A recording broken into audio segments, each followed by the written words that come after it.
Sir வணக்கம் sir. இப்போ இந்த தேர்தல் முடிவுகள் வந்து நாம் தமிழரோட நிலை அப்படின்னு பார்க்கும்போது, நாம் தமிழரில் சில ஸ்டார் கேண்டிடேட்லாம் இருக்காங்கல்ல. இப்போ களஞ்சியம் இருக்காரு, காளியம்மாள் இருக்காங்க, வித்யா இருக்காங்க, மதிவாணன் இருக்காரு, ஜெகதீச பாண்டியன், அப்புறம் ஜல்லிக்கட்டு ராஜேஷ், சீமான் இவங்கெல்லாம் முக்கியமாக ஸ்டார் கேண்டிடேட் இருக்காங்க. இதில் முதல்ல நம்ம பார்த்தோம்னா காளியம்மாள் அவர்கள்.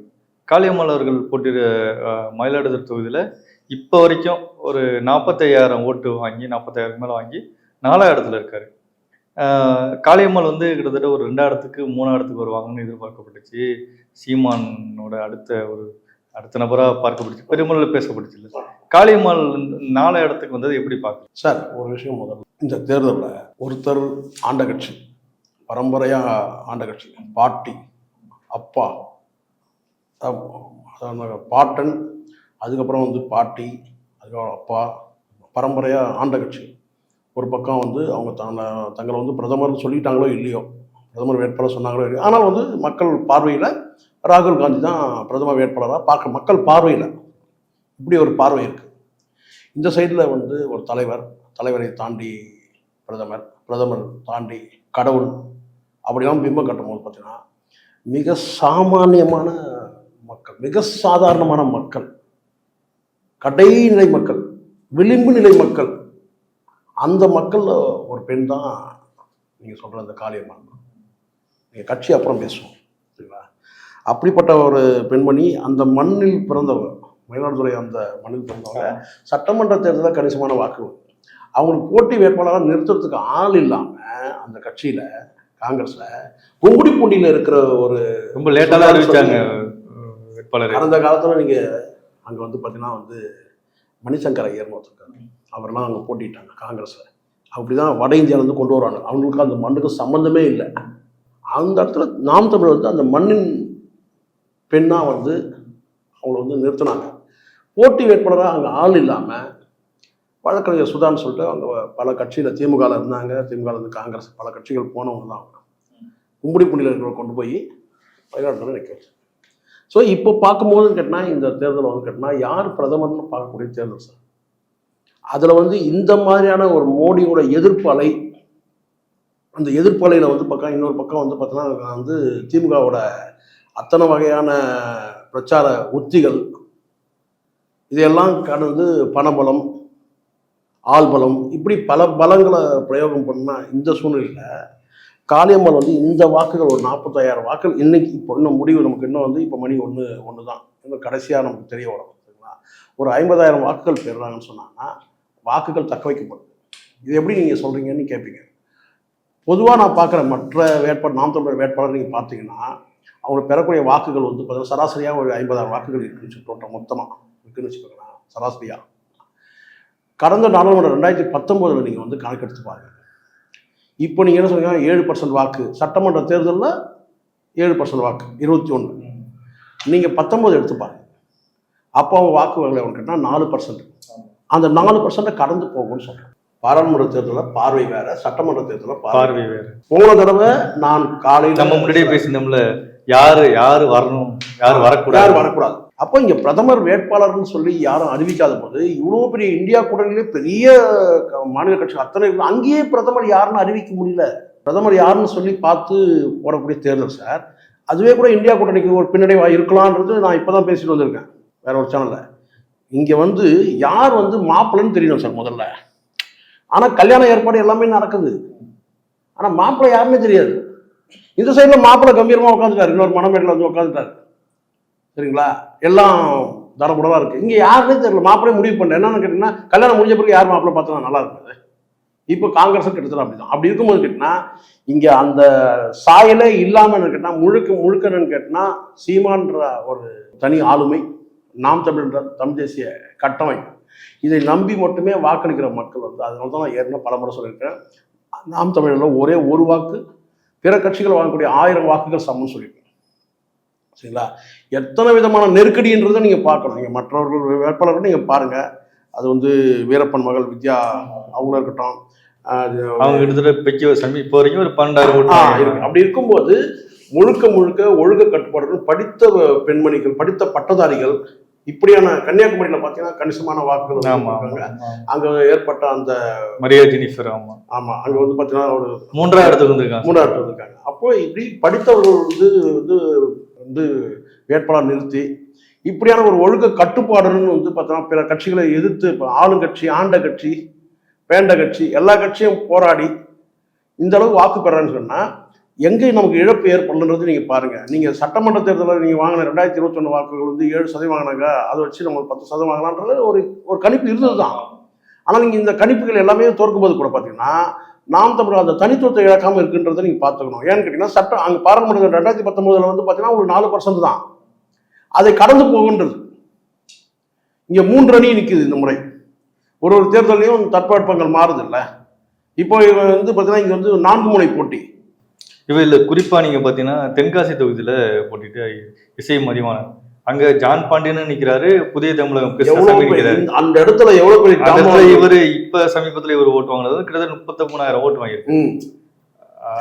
அத்தனையும் நான் சொல்றேன் சார், மற்ற கட்சிகள் வாங்கக்கூடிய அந்த தொகுதி சாயல் இருக்கு. இப்போ ஜான் பாண்டியனுக்கு ஒரு சாயல், ஒரு எல்லாருக்கும் ஒரு சாயல், சமுதாய சாயல், அதுதான் அவங்களுடைய அடையாளமே. என்ன சொல்ல போனா அவங்க அடையாளத்தை அவங்க எடுக்க மாட்டாங்க, அதுதான் அடையாளம் எல்லாருக்குமே. அது நீங்க புதிய தமிழகம் கிருஷ்ணசாமியா இருக்கட்டும், அவங்களுக்கு எல்லாருக்கும் ஒரு சாயல். ஆனால் நாம் தமிழுக்கு அப்படி கிடையாது, தமிழ் தேசியம் தான் சாயல். அப்போ அந்த இடத்துல வந்து கணிசமான இருக்கு சாதாரண வாக்குகளை சார், ஒரு 30,000 வாக்குகள் 40,000 வாக்குகள் இருக்குது வந்து பார்த்தீங்கன்னா ₹1 கொடுக்காம வெறும் உழைப்பு மட்டுமே விதைச்சி வாங்குற வாக்குகள் இருக்குல்ல. நீங்கள் 5,000 4,000 2,000 தான் சொல்லுங்க, போயிடலாம், கடந்து போயிடலாம். 35,000 40,000 வாக்குகள் வந்து வாங்கக்கூடிய இடத்துல, அதுவும் எந்த மாதிரி இடம், யாரை எதிர்த்து சொல்லுங்க, எல்லா விதமான பலங்களும் கொண்டவங்க, மத்தியில் ஆளுங்கட்சியான வந்து பிஜேபி கூட்டணியில் இருக்கிறவங்க, அந்த இடத்துல இசை மதிவாணனுக்கு வந்து ஒரு 30,000 வாக்குகள் கடந்து போறாங்கன்னா அப்போ இன்னும் எண்ணிக்கை முடியல. ஆமா, இன்னும் வந்து முற்பகலே இன்னும் முடியல, இன்னும் பிற்பகல் வந்து 5 மணி வாக்குல இன்னும் வந்து வாக்குகள் பெற முடியும். அதனால இது வந்து ஒரு பெருமைக்குரிய வாக்குகள், அப்படிதான் நம்ம பார்க்கணும். வெற்றி தோல்வின்றதெல்லாம் வந்து கணக்கு வச்சு பயணிக்கிற கட்சியும் கிடையாது நாம் தமிழர். இலக்கை நோக்கி பயணிக்கிறது, அதிகாரம் என்ற இலக்கை நோக்கி பயணிக்கிறது.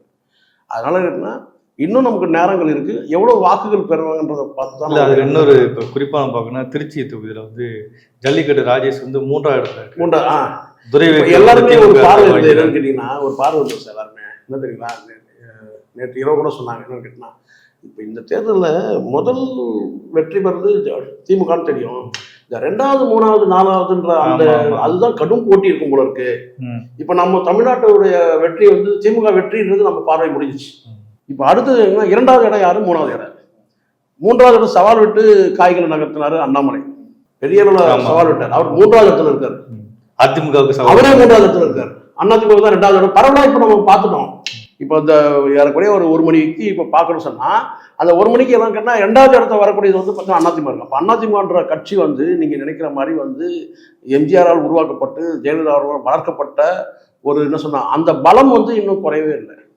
எவ்வளோ சதிகள் பண்ணாலும், எவ்வளோ இழுப்புகள், எத்தனை வழக்குகள் என்ன சொன்னாலும் கூட இங்கேயும் வந்து பார்த்தீங்கன்னா நம்ம தோல்வி பட்டியலில் வேணால் சேர்த்துக்கலாம். எடப்பாடியார் வந்து இப்போ தோல்வி செஞ்சார், ஆனால் கட்சி உயிரோடு வச்சிருக்காரு.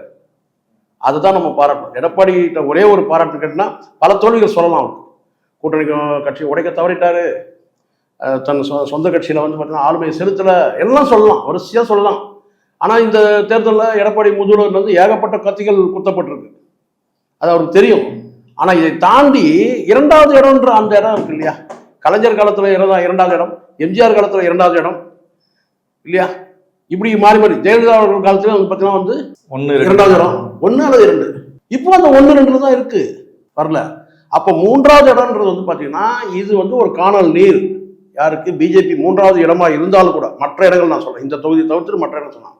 ஆனால் அங்கே வந்து பார்த்தீங்கன்னா உண்மையான 3வது இடம் வந்து பார்த்தீங்கன்னா நாம் தமிழர் தான். இந்த கூட்டணியில வந்து நீங்க இருக்கிறீங்க, இதே கூட்டணியில வந்து பாட்டாளி மக்கள் கட்சியில பிற கட்சிகள் இல்லாமல் பிஜேபி தனித்து போட்டின்றதுன்னா அப்போ நீங்க எந்த இடத்துல இருந்திருக்கோம், நோட்டாவுக்கு கீழே இருந்திருக்கும், 5வது இடத்துல இருந்திருக்கும். அதை புரிஞ்சுக்கணும். எத்தனை அண்ணாமலை வந்தாலும் சரி, எத்தனை நரேந்திர மோடி வந்தாலும் சரி, 5வது இடத்துல இருந்திருக்கும். 4வது இடத்துல யார் இருந்திருப்பாங்கன்னு நீங்க கேட்கணும். 4வது இடத்துல யார் இருந்திருப்பாங்க, 4வது இடத்துல பிஜேபி நோட்டா இருந்திருக்கு. 4வது முன்னாடி கேளுங்க, 4வது இடத்துல யார் இருந்திருப்பாங்க, 4 இடத்துல இருந்திருப்பாங்க. நோட்டா இருந்திருக்கும். 5வது இடத்துல தான் பிஜேபி இருந்திருக்கும். 3வது இடத்துல நாம் தமிழர் இருந்திருப்பாங்க. சரிங்களா? அதனால வந்து பார்த்தீங்கன்னா அண்ணாமலை எடுத்த அத்தனை ராஜதந்திரங்களும் வடிவேல் சொல்றார் பார்த்தீங்களா, இந்த 23ஆம் புலிகேசம், நமது அத்தனை ராஜதந்திரமும் வந்து தோற்று போய் விட்டதா அப்படின்னாரு. அந்த மாதிரி அண்ணாமலை எடுத்த அத்தனை ராஜதந்திரங்களும் தோற்று போச்சு. அது ராஜதந்திரமே கிடையாது. அது அண்ணாமலை மாற்றப்படுவார் சார் இந்த தேர்தல் மாற்றம். இந்த தேர்தலுக்கு பிறகு அண்ணாமலை மாற்றம், நிச்சயமா மாற்றம். இப்போ இதுல இன்னொருத்தர் குறிப்பா பார்த்தோம்னா ஹிமாயின் தஞ்சாவூர் தொகுதியில் போட்டிட்டாரு. அவரு கிட்டத்தட்ட ஒரு 39,000 வாக்கு வித்தியாசத்துல வாங்கிட்டு இருக்காரு. இப்போ அந்த தொகுதியை பொறுத்த வரைக்கும் கருப்பு முருகானந்தன் பாஜக சார்பாக நிற்கிறாரு, திமுக சார்பாக முரசொலிங்கிறவர் நிற்கிறாரு, தேமுதிக சார்பாக ஒருத்தர் நிற்கிறாரு. இந்த இடத்துலையும் நாம் தமிழர் வந்து அதிகமான வாக்குகள் வாங்குது. எப்படி வாங்க முடியுது? அதுதான் சார், இங்கே மக்கள் வந்து ஒரு பார்வை இருக்குது சார். இப்போ இதை முக்கியமாக நம்ம பேசியாகும். மற்ற கட்சியில் பார்க்குற பார்வை எப்படி, நாம் தமிழர் பார்க்குற பார்வை ஒரு சாதாரணமான ஒரு அதற்கு என்ன ஒரு மக்களுடைய அடிப்படை வாழ்வாதார பிரச்சனைகள். இப்போ பிஜேபி ஏன் வந்து இப்படி இருக்குன்னா வெகுஜன மக்கள் கிட்ட போய் சேரவே இல்லை. இங்கே சாதாரண மக்கள் பிரச்சனையை எதிர்த்து போராடக்கூடிய சார். கேரளாவில் எங்கேயோ கொண்டு வந்து கழிவை கொட்டுறான் சார், கொட்டிட்டு போகிறான், நமக்கு என்னன்னு சொல்லிட்டு போகலாம்ல. இங்கே வந்து பார்த்தீங்கன்னா மக்கள் பிரச்சனை, சாதாரண மக்களுடைய பிரச்சனையை எதிர்த்து போராடக்கூடிய யார் அவன் வந்து இப்படி சொன்ன உடனே ஒரு ஹிமாயின் அவர் வந்து ஏற்கனவே ஒரு சொல்லியிருக்காரு, இஸ்லாமியர்களும் கிறிஸ்தவர்களும் சாத்தானின் பிள்ளைகள் சொல்றாரு, அதனால வந்து இவருக்கு வந்து வாக்கு விழாது. இப்போ தோத்து வச்சா இவர் வாக்கு பெறக்கூடிய வாக்கு, ஹிமாயின் வாக்கு பெறக்கூடிய வாக்கு வச்சு அது நல்ல வாக்கு தான் வாங்கிட்டு இருக்கு. நல்ல வாக்கு. அப்போ அந்த பார்வையில் பார்க்குறாங்க. சீமானவர்கள் நாம் தமிழர் கட்சி சாதாரண வெகுஜன மக்கள் கிட்ட எப்படி அவங்களோட பிரச்சனைகளை எடுத்து அவங்க கையாளுறாங்க அதை தான் பார்க்குறாங்க. நீங்கள் வந்து இன்னைக்கு வந்து இது நீங்கள் வந்து பெட்ரோல் விலையாக இருக்கட்டும், கேஸ் விலையாக இருக்கட்டும், சாதாரண மக்களுடைய எல்லா அடிப்படை பிரச்சனை காரணம் மத்திய அரசு காரணம், மாநில அரசு காரணம். மாநில அரசு வந்து பெட்ரோல் விலையை குறைக்கிற சொல்லிட்டு அண்ணாமலை ஒரு பக்கம் வந்து பார்த்தீங்கன்னா வந்து குரல் கொடுக்குறாரு. இன்னொரு பக்கம் வந்து பார்த்தீங்கன்னா வந்து திமுக வந்து பார்த்தீங்கன்னா மத்திய அரசு தான் காரணம் சொல்லி இப்படியெல்லாம் இருந்தாலும் கூட பார்த்தீங்கன்னா இவங்க எடுக்கிற பிரச்சனைகள் வந்து அந்த பகுதி வாரியான பிரச்சனைகள். ஒரு வீடு அரசு தரப்பில் வந்து ஒரு புறம்போக்கு வீடு கட்டினா அது இடிக்கப்படும் சொன்னால் அங்கே வந்து முன்னாடி நிற்கிறது யார்? சீமான், நாம் தமிழ். சீமான் பக்கத்தில் நிற்கிறது யார்? ஹுமாயூன், ஜெகதீசன், காளியம்மாள். இந்த மாதிரியான ஒரு பிம்பங்கள் வந்து ஒரு ஸ்டார் வேட்பாளர் தான் இவங்கெல்லாம். இவங்க சொல்றாங்க இல்லையா, அண்ணாமலை சொல்றாருல ஸ்டார் வேட்பாளர் யார்? தமிழிசை ஸ்டார் வேட்பாளர். என்ன தமிழிசை இப்படி ஸ்டார், இவங்களும் ஸ்டார் வேட்பாளர் தான். நான் இந்த ஸ்டாருக்கும் அந்த ஸ்டாருக்கும் வித்தியாசம் இருக்கு. இது வந்து பார்த்தீங்கன்னா வந்து இருட்டையும் பிரகாசிக்கக்கூடிய நட்சத்திரங்கள். இருட்டுன்றது ஏழை மக்களுடைய அந்த வாழ்க்கையை சொல்கிறேன் நான். அங்கே போயிட்டு இவங்களுடைய வந்து வெளிச்சத்தை காட்டுறாங்க, மக்கள் வாக்களிக்கிறாங்க. ஆனால் இவங்க அப்படி இல்லை. இது மெர்க்குரி பூக்கள் மாதிரி பிஜேபி. அதனால அது ஹுமாயூனா இருக்கட்டும், இல்லை குறிப்பாக நம்ம ஜெகதீச பாண்டியனையும் கலைஞத்து கூட இதில் சேர்த்துக்கலாம். ஆமாம். இப்போ சார் ஒரு விஷயம் சார், இப்போ ஊடக வெளிச்சம்னு ஒன்று இருக்குது, எல்லாருக்கும் அந்த ஊடக வெளிச்சம் இருக்குது. இப்போ வந்து ஒரு இயக்குனர்ன்ற அந்த பார்வையில் கூட நம்ம கலைஞத்தை நம்ம பார்க்க முடியும்.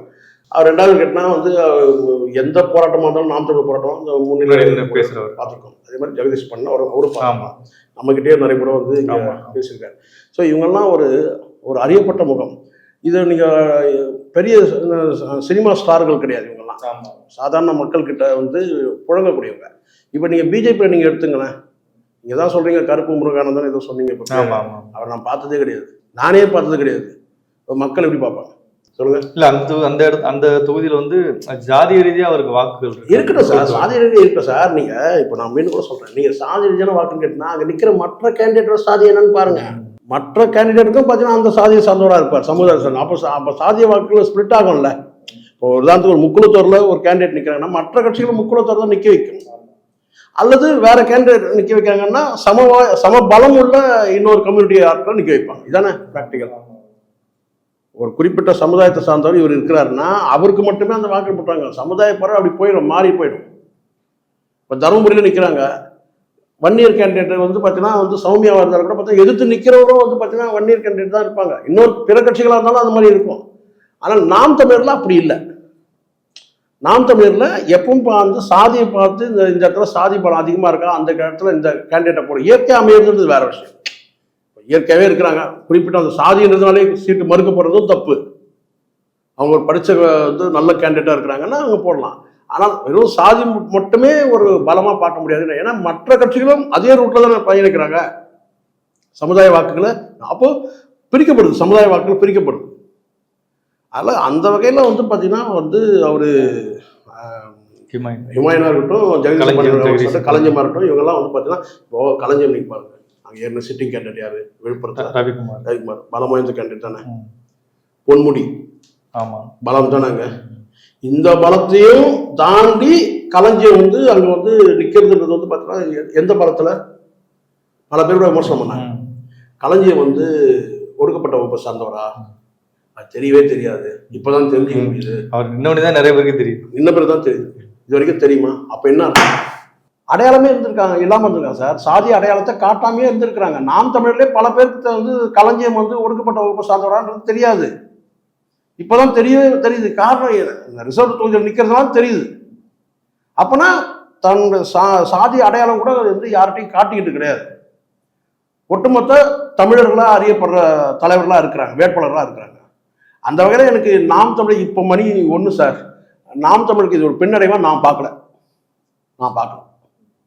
நீங்கள் 2019 நீங்கள் ஒப்பீடு எடுத்தீங்கன்னா இது பின்னடைவு கிடையாது. 21 எடுத்தீங்கன்னா இது பின்னடைவு. 21 சட்டமன்ற தேர்தல், 19 நாடாளுமன்ற தேர்தல். அதனால இதை ஒரு பெரிய பின்னடைவாக நான் பார்க்கல. ஆனால் இன்னும் இருக்குன்ற மணி ஒன்று தான் ஆகுது. இன்னும் வந்து வாக்குகள் வந்து இன்னும் ஏறக்கூடிய வாய்ப்புகள் இருக்கு. அதனால் பொறுத்து வந்து பார்ப்போம். தொடர்ந்து நன்றி சார்.